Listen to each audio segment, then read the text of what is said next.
समय पहले एक नगर में एक साहूकार रहता था। उसके 7 बेटे और एक बेटी थी। साहूकार की बेटी अपने भाइयों और भाभीयों से बहुत प्रेम करती थी। करवा चौथ का दिन आया। साहूकार की 7 बहुओं ने व्रत रखा और उसकी बेटी ने भी अपने पति की लंबी आयु की कामना से व्रत रखा। सुबह से सभी ने भोजन नहीं किया और पूरे दिन निर्जल व्रत में लगी रहीं।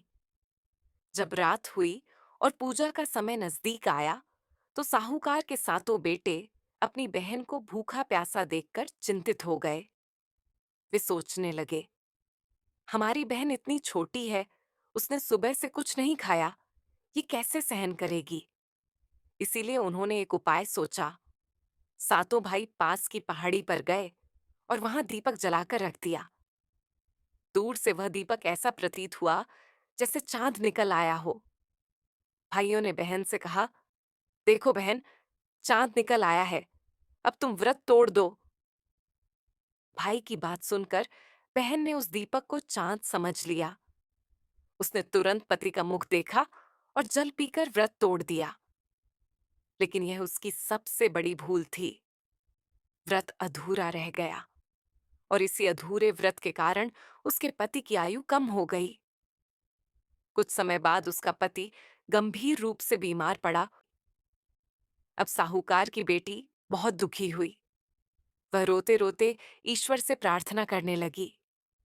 उसका हृदय करवा माता को पुकारने लगा। तभी करवा माता उसके सामने प्रकट हुई।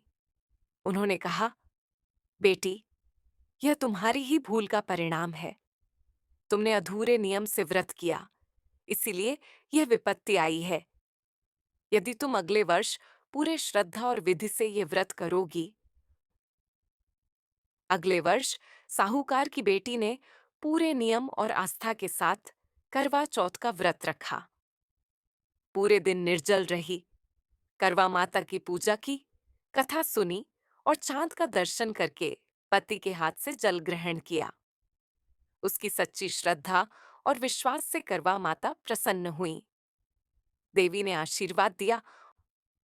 इसके बाद वह दंपत्ति सुख और समृद्धि के साथ जीवन बिताने लगे।